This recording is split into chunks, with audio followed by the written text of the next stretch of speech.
So, after what felt like years ago, on April 29th, Troy Baker did an interview leading up to the release of The Last of Us Part 2, Naughty Dog's ambitious follow-up to the 2013 video game. And in it, Baker touched on the announcement that Craig Mazin, creator of Chernobyl on HBO, signed a deal with the network and Neil Druckmann to adapt the game to a series. And he had some choice words regarding how he still felt the best way to experience the story wasn't with a subscription to cable, but by having the controller in your hands. At the end of the day, man, the reason it's a game is because when you go from fall into winter, after Joel falls and you think he's dead, and you see that beautiful bunny on that pristine white snow, and the arrow, and then you notice for the first time that it's Ellie by herself, standing there, and you push forward on that analog stick. That is something that just doesn't translate to any other medium but a game. This brings up an interesting perspective on the notion of adapting a video game to a series, as Naughty Dog is perhaps the leading developer in the industry today who strives to have the player feel in the character's shoes. While this can be done as easily as just having the character move with the controller prompts, the studio has seemed to master the idea of creating empathy through the gameplay in recent years, going far beyond having button prompts psychologically form a connection between the player and the character, but by having gameplay segments tie into the overarching story. This isn't something new, because it's been something that Naughty Dog has been slowly building a skill for and evolving with for the past 9 years, from Uncharted 3 and The Last of Us to Uncharted 4 and The Last of Us Part 2. In Uncharted 3, the basic idea of thrusting a child into a dangerous world is relatable enough to make the danger feel more palpable, especially with the franchise being mostly known for action spectacle on par with an Indiana Jones film. So, just like the third film in that franchise, early on in this game, we experience a flashback with a young Nathan Drake. The controls are more or less the same, but because of how young he is, the world feels a lot more intimidating and larger in scale because of it. On top of that, Amy Hennig decided wisely to not have this section be shaped around gunplay like the rest of the series before it. So to make that kind of suspense palpable in a segment where we all know Drake makes it out alive, it's a challenge. But at the same time, it allowed Hennig and Naughty Dog the opportunity to flex what they've perfected as a company since 1996.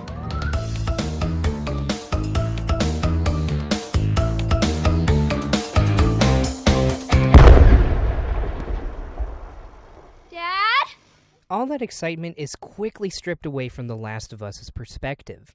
Playing as Sarah in the prologue is a unique way to set up the world. She's actually the very first thing we see in the game. Through her, Neil Druckmann and Bruce Straley build the world around the characters by having her experience firsthand the news going on, and seeing the larger scope of Outbreak Day. Also, as a player, you really get to experience Sarah becoming more aware of the world around her by feeling the sluggish movement when she wakes up from bed to her approaching the downstairs loft. But after spending so much time focusing on Sarah, when the car her, Joel, and Tommy are riding crashes and the gameplay switches from playing as Sarah to playing as Joel, we, the gamer, are focused on keeping her safe, being helpless to the world around them, with no other purpose than to keep moving forward. The weight of the situation being felt by the gamer as you move Joel as he holds Sarah in his arms. So when Sarah gets killed by the military, the player feels the loss after having spent so much time in her shoes and spending so much time in his shoes. It's a connection that few pieces of media can establish, and it only gets more personal from there. Playing as Joel is heavy and brutal. When you kill, you feel like a lumbering psycho straight out of a horror movie. But the one thing that grounds Joel and the player is Ellie. Engaging in optional conversations help break up what could be lulls in the gameplay, but it also goes so far as to engage Ellie with the player, having to help her across stretches of water with pallets she hops on, having her complete certain puzzles on her own, and even her helping Joel in the heat of combat. It goes a long way to making the player feel like Ellie is a real person. Okay. Ta-da! Suddenly, the brutality takes on another context, almost a complete inverse of how Joel cared for Sarah. Instead of running from the world around him in order to keep his daughter safe, he engages with and fights the world he's embraced in order to keep Ellie safe. Then, when fall comes around and pulls the rug out from under Joel, the player is suddenly hit with immense fear. This is a world that can take what it gives, and no one is safe. So feeling Joel losing control matches the player losing control of Joel's movements, relying on Ellie to keep the player safe. Then winter comes in and completely upends the game up until that point. Like Baker said, fearing for Joel's safety, seeing the bunny on the snow, and realizing you're playing as Ellie, it creates dread and fear in the best possible way. This is punctuated with Ellie controlling a lot lighter than Joel. She's faster, has a switchblade that replaces the need to craft shivs, but likewise, she's weaker and doesn't do as much damage with melee. And then thrusting the player into a horde-like scenario where she's forced to hold her own against the horrifying world around her, it's intense on a whole other level. And Druckmann and Straley throw her into the biggest and most intense events that they could, having her be at the mercy of a town full of cannibals during a whiteout while Joel is still recovering, unable to help her. The player has gotten used to having to protect Ellie, and so has she as a character. When you kill David, at first it's triumphant, but the more she continues to hack away, the more we feel her anger, her confusion, her sadness. If only Joel had shown up earlier. But that was when Ellie loved Joel, or at least really cared about him, when she knew she could trust him. The last time we play as Ellie in the first game, not counting Left Behind, which is a whole other thing there, we had just finished playing as Joel, saving her from the doctors who were going to kill her to create a cure for humanity. In that scene, the player can emotionally be on Joel's side after having spent the past 15-ish hours with Ellie across the country and connecting with her on an emotional level. But the last minutes of the game forces something onto the player that we don't expect, asking what Ellie thinks of the decision. We know she's full of doubt, but if we ended on Joel's perspective, the ending wouldn't be as bittersweet and ambiguous as it is. We'd feel assured that what we did was right. By playing as Ellie, her being so distant from Joel and not talking as much or being as bright and snarky as she had been in the chapter prior, we're asked to put ourselves in her shoes, wonder what she's thinking. She's the very last thing we see in the game, similar to how Sarah was the very first thing we see. There's a lot of doubt, and it's the splash of cold water that the player needs, realizing that actions in this world have consequences. We found love, but does that mean it's gonna stay? Okay.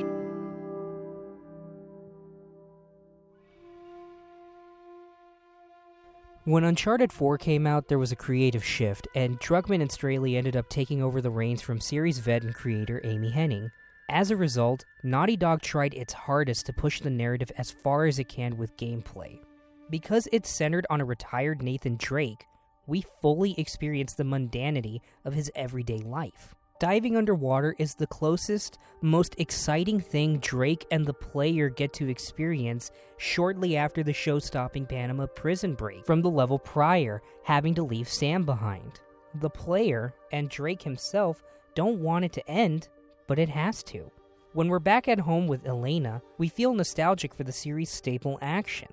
The shootout in the attic is cute, but also a bit pathetic in a sense. We want to get back into the action, and it feels very melancholic to see all these things we spent 3 games hunting for just sitting up in the attic, gathering dust. It's boring in a sense, but Nate feels it too, anxious to globetrot once more. If only there was something to snap him out of this funk. Yeah, can I help you? Yeah, I'm, looking for my little brother. Sam Drake's appearance in the story is already suspicious to most players, wondering how the hell he got there to begin with since the last we saw of him, he was left for dead in prison. When he tells us how he escaped, and we get to experience his point of view, it creates this effect where the player takes him at face value, much in the same way Nate accepts his story. Therefore, when we find out by Rafe, the villain of the game, that everything Sam told us was a lie, While on one hand, it's a predictable plot point that outsiders could see coming, it's inherently shocking. Why wouldn't we believe him? I mean, we got to play as him, right? Because of us being able to play as Sam, we buy into it, and Naughty Dog successfully puts us in the same mindset of Nathan Drake. On the flip side, we come to probably my favorite scene in the Uncharted series, and my second favorite sequence in Naughty Dog's entire pantheon. Cassie discovering the truth about her parents. Part of why it works so well is just seeing how it used intertextuality to beautifully subvert what we've seen from Naughty Dog before. Her gameplay and scenario are a beautiful mirror of the first scene of The Last of Us. Here, it's at the end of the game rather than the beginning. It takes place in the middle of the morning rather than in the middle of the night. And rather than kickstarting a tragedy, it sets up a beautiful conclusion. Not only that, but there's an air of excitement when it comes to discovering Nate's exploits as his daughter, rather than an air of unease watching the world crumble around you as Sarah. Instead of having a family become broken, we see a family united through a wonder of adventure, and perfectly closes the book on Nathan's adventures. Finally, we have the highly controversial sequel to The Last of Us, which, if you're not ready for spoilers, you can go ahead and skip to the conclusion at this timestamp. Ready? Okay. Which has the very bold decision of playing through certain sections of the game as Abby, Joel's killer, and the main antagonist of the story. As such, the game creates two differing scenarios where you spend half the game playing as Ellie and half as Abby. Throughout Ellie's segments, there's a bubbling underneath the surface in the form of the journal entries. Each one paints a very unsettling picture of Ellie's mental state, and each one gets more and more concerning. The happiness and sadness in the flashbacks are fleeting memories that reinforce why you're continuing to fight, and likewise make you question if Ellie's rage isn't projected at the wrong target. The anger in the hunt for Abby is punctuated perfectly in the gameplay. Ellie is swift with her kills, feels light to control, and always wears a scowl when in intense combat. No matter what, you will kill someone or something if it stands in your way. Ellie's, and by extension the players', need for retribution drives them to do horrible things, showing that no matter how hard you try, on the road to revenge, you dig many graves. We build up this image of Abby based on our first encounter of her, when Ellie is helpless, as a hulking monster that takes what was not deserved. We want to kill this unstoppable machine. You killed my friends. We let you both live. And you wasted it! And then the game rewinds, and we play as Abby. At first, I shared a lot of the anger people felt when this was revealed. I carried Ellie's anger into the second half of the game, and I was not prepared to enjoy Abby's segments at all.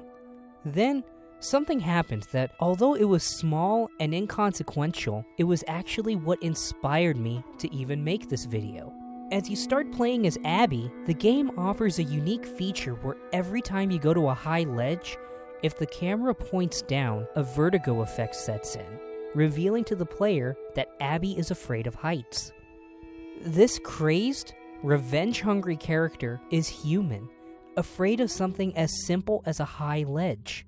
And this acts as an inverse of Ellie, who wants to be an astronaut. One person who dreams of the stars, while the other one is grounded, literally. Not only that, but Abby is heavier, more tank-like to control, almost intentionally drawing parallels back to how Joel played in the first game.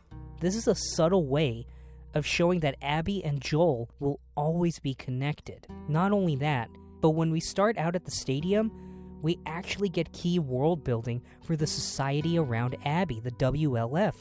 We see how she's bulked up in comparison to her flashbacks with the gym in the stadium. We see the connections she's lost on her quest for revenge, and we see how everyone feels after having killed Joel. She's driven everyone away in some way, shape, or form, and those who haven't been pushed away wind up dead later. she loses almost everything. In Abby's segment, it asks us to do something hard with all the people we've killed in the game, and something that's hard to do in real life. Show empathy for those around us.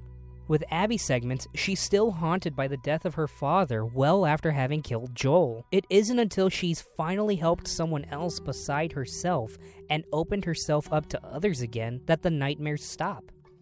By contrast, in Ellie's segments, she dredges up memories of Joel and is haunted by her inability to save him. This doesn't in any way absolve Abby of her sins. You're a piece of shit, Abby. But like all great villains, she's the dark side of Ellie, showing the player what happens if Ellie were to completely extract her revenge on Abby. It's like what Neil Druckmann says in a recent interview. The challenge is what we said all along. If people don't ever understand Abby, the whole game fails.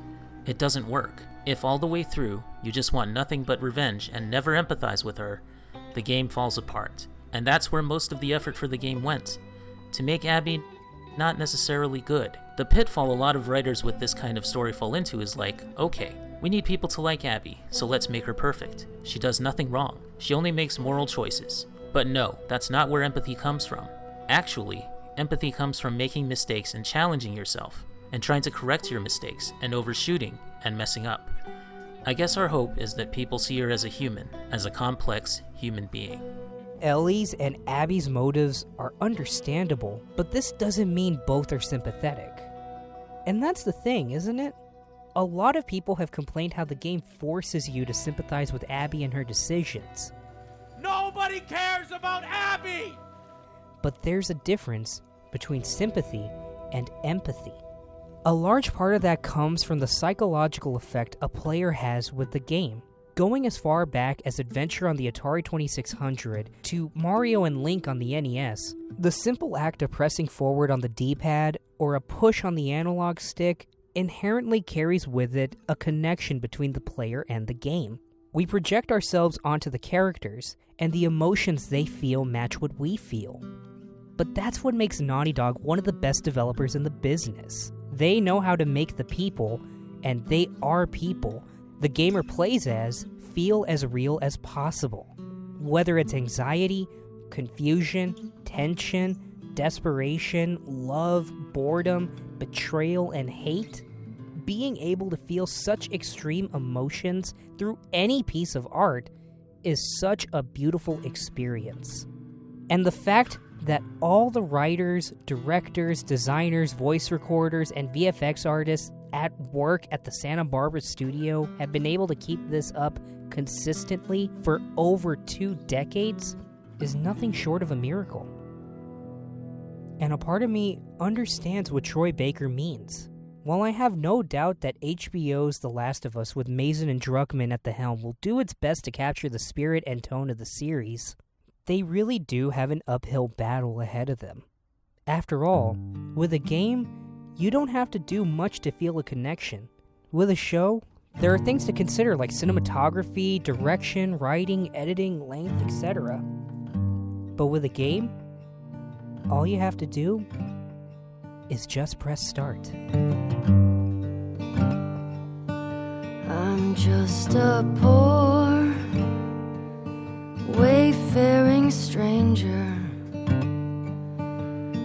traveling through. It's about a week or so late from relevancy, but I just couldn't get The Last of Us Part 2 out of my head, and I needed to make this video for my own sake.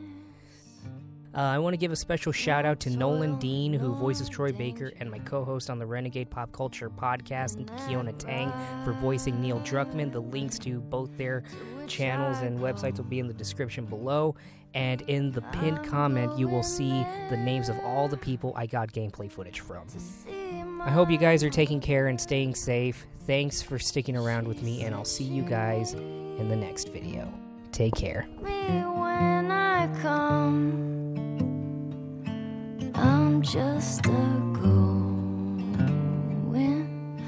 over Jordan. I'm just a going